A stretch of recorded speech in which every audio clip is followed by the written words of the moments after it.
Welcome to Barcelo geography classes. आज हम start करते हैं भौगोलिक चिंतन के इतिहास से, जिसमें सबसे पहले हम पढ़ेंगे यूनानी भूगोलवेत्ताओं का इतिहास। इनको ग्रीक भौगोलिकवेत्ता भी कहा जाता है।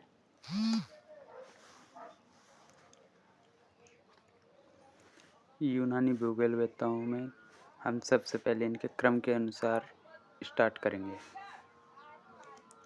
जिस क्रम में इनका योगदान रहेगा उसी क्रम से हमें इनकी पढ़ाई शुरू करनी है, जिससे क्रम अनुसार अगर प्रश्न आते हैं तो वो सीधे सीधे सॉल्व हो सकते हैं। सबसे पहला है होमर।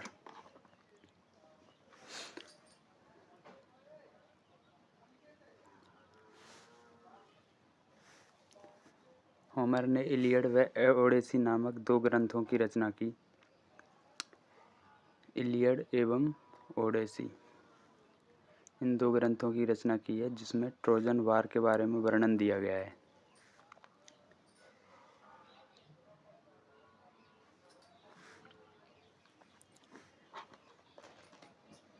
इनमें ट्रोजन वार का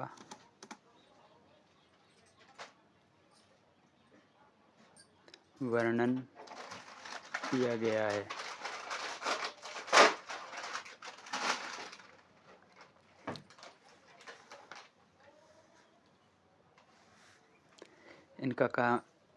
इस युद्ध का जो काल था वो 1200 ईसा पूर्व से 1160 ईसा पूर्व तक रहा। होमर ने पृथ्वी को चारों ओर जल से घिरा हुआ बताया। होमर ने पृथ्वी को चारों ओर से जल से घिरा हुआ बताया।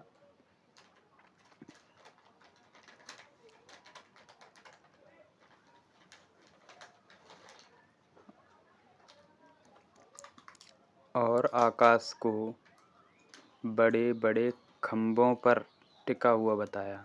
होमर ने बताया था कि पृथ्वी तो चारों ओर से जल से घिरी हुई है और आकाश बड़े बड़े खंभे पर टिका हुआ है। जो ये कहना था होमर का, ये गलत रहा है।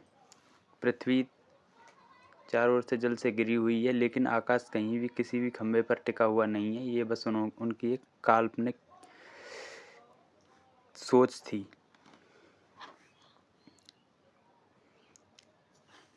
तो होमर के स्टेटमेंट में अगर गलत स्टेटमेंट पूछ लिया जाए जो प्रूव नहीं हुआ है, वो यही रहेगा, आकाश बड़े बड़े खंभों पर टिका हुआ है। ये उनका स्टेटमेंट ऐसा है जो सिद्ध नहीं है, मतलब गलत है, पर दिया होमर ने ही है। इसके अलावा बात करते हैं, होमर ने चारों दिशाओं को नाम दिया था, और वो भी पवनों के आधार पर। तो दिशाओं का नामकरण पवनों के आधार पर किया था उन्होंने।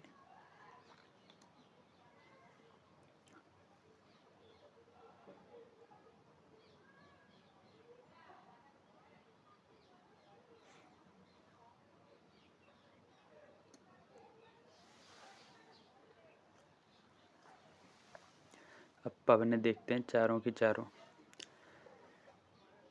उत्तर की जो दिशा है उसको बोरस पवन के नाम पर नाम दिया। बोरस पवन, उत्तर की दिशा को क्या नाम दिया है? बोरस पवन।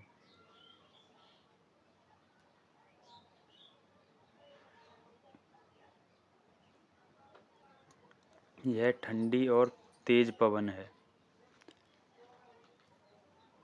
उत्तर की दिशा को बोरस पवन के नाम पर नाम दिया और यह ठंडी और तेज पवन है।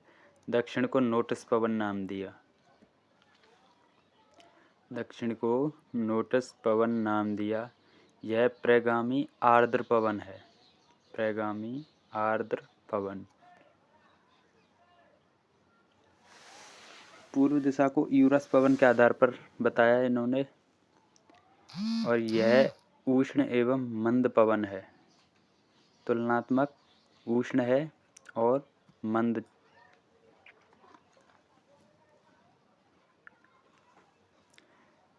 पश्चिमी दिशा को इन्होंने जेफेरस पवन के नाम पर बताया। इसे जेफायरस भी कहते हैं, जेफेरस या जेफाइरस।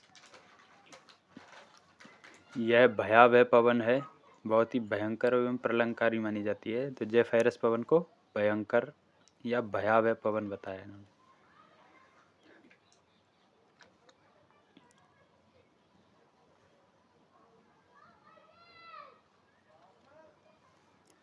होमर के बारे में बस यही कुछ बातें थी। दिशाओं के आधार पर, पवनों के आधार पर दिशाओं के नाम बताए हैं।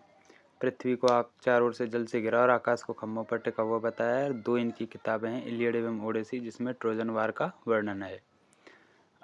ट्रोजन वार 1200 ईसा पूर्व से 1160 ईसा पूर्व तक रहा।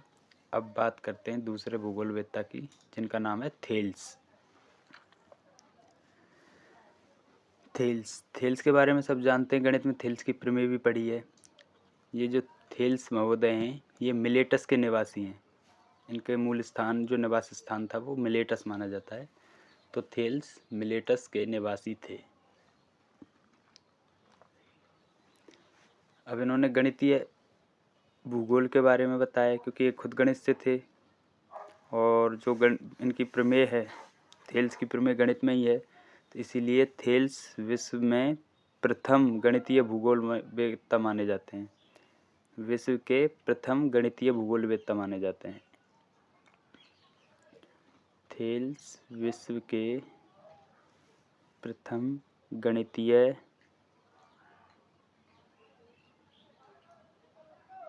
भूगोलवेत्ता माने जाते हैं।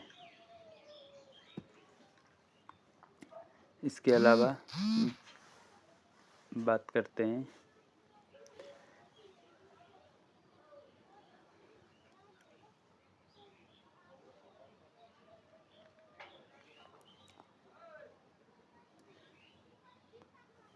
थेल्स ने बताया कि जो पृथ्वी है, थेल्स ने बताया पृथ्वी है वो जल में तैरती है। और किस तरह तैरती है? तस्तरी की तरह। तस्तरी यानी डिस्क। तो थेल्स ने बताया कि पृथ्वी जल में तस्तरी या डिस्क की तरह तैरती है।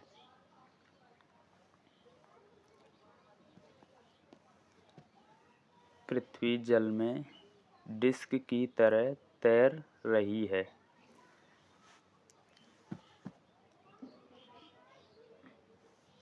अब बात करते हैं थेल्स और उनके एक शिष्य रहे हैं एनाक्सिमेंडर।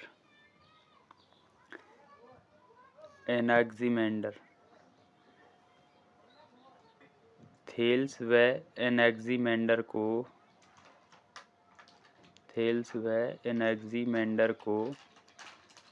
गणितीय भूगोल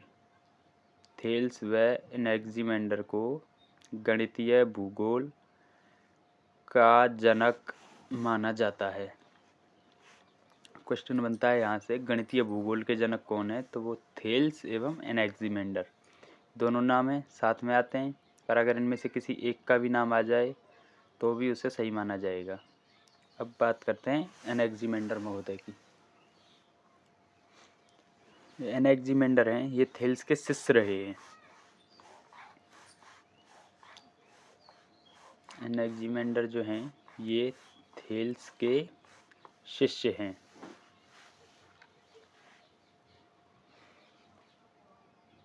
और जब थेल्स के शिष्य हैं तो थेल्स ने गणितीय भूगोल पर काम किया था, तो इन्होंने भी किस पर काम किया होगा? गणितीय भूगोल पर। तो आगे लिखते हैं, इन्होंने गणितीय भूगोल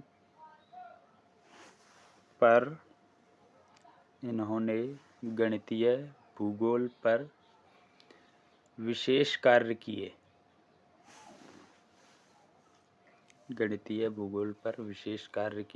इन्हें भी थेल्स के साथ गणितीय भूगोल का जनक माना जाता है।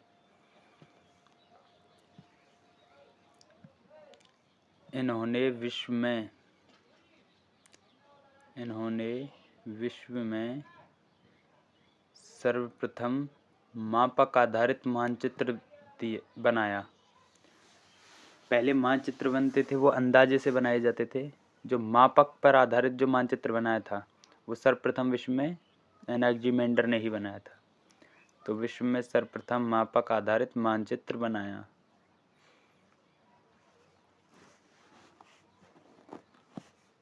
मापक क्या है? ये कार्टोग्राफी में मिल जाएगा। जो मानचित्र भूगोल है उसमें सारे कुछ हैं। इसके बाद आता है, इन्होंने एक यंत्र का प्रयोग किया था, वो है नोमोन यंत्र। नोमोन यंत्र का प्रयोग नोमोन यंत्र का प्रयोग किया। ये जो नोमोन यंत्र है ये एक सूर्य घड़ी जैसा यंत्र है। जैसे सूर्य घड़ी चलती है तो ये किस तरह का यंत्र है? सूर्य घड़ी जैसा।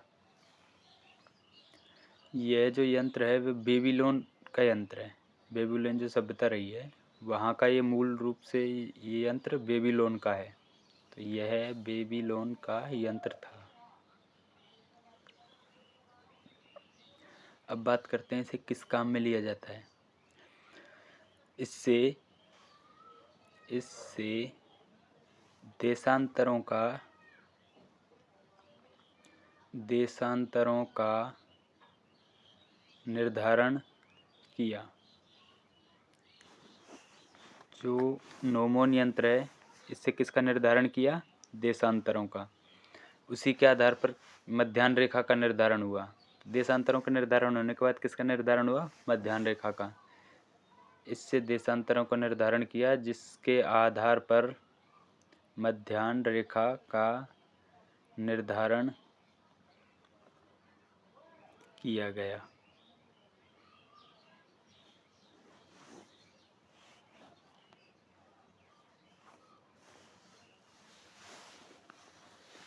बेबीलोन का यंत्र नोमोन यंत्र सूर्य घड़ी जैसा है। किसका निर्धारण करता है? देशांतरों का। इसके बाद हम बात करते हैं हिकेटियस महोदय की।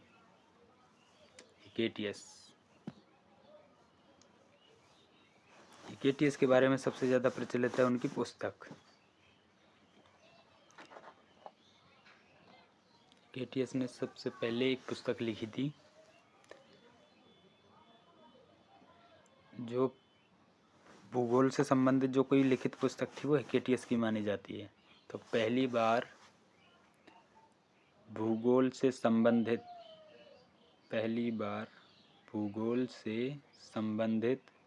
ग्रंथ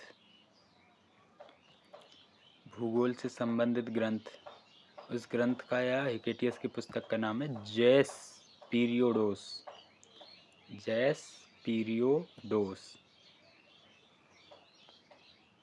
ये किसने लिखा? हिकेटियस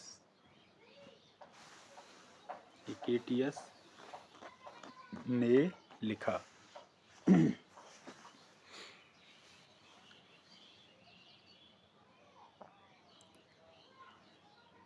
यह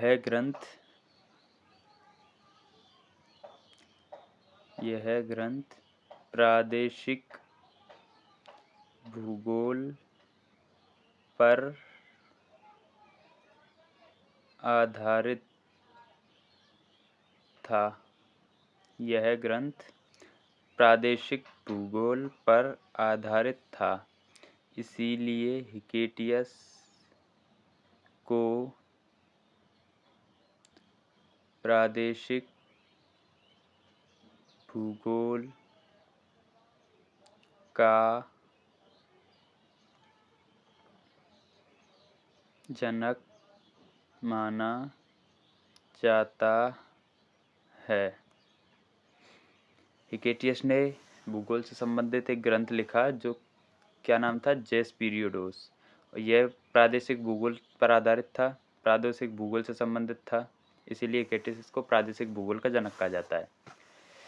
पहली बार हिकेटियस ने भूगोल की जानकारियों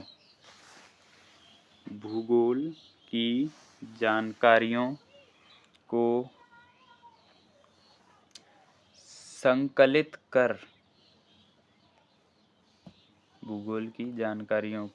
संकलित कर एक ग्रंथ के रूप में प्रस्तुत किया। इसीलिए हिकेटियस को भूगोल का जनक भी कहा जाता है। हिकेटियस से संबंधित 2 प्रश्न हो गए, सॉरी 3। पहला उनका ग्रंथ का नाम जेस पीरियडोस किस पर आधारित था? प्रादेशिक भूगोल पर, इसीलिए हिकेटियस को प्रादेशिक भूगोल का जनक कहा जाता है। और भूगोल से संबंधित पहली ऐसी पुस्तक, इसीलिए भूगोल का जनक भी कहा जाता है। हिकेटियस की एक और पुस्तक रही है, इसके अलावा जेस पीरियडोस के अलावा इनकी एक और पुस्तक थी। तो इनकी दूसरी जो पुस्तक है उसका नाम है पेरीप्लस। पेरीप्लस। तो हिकेटियस से संबंधित जानकारियाँ यहीं पर समाप्त होती हैं।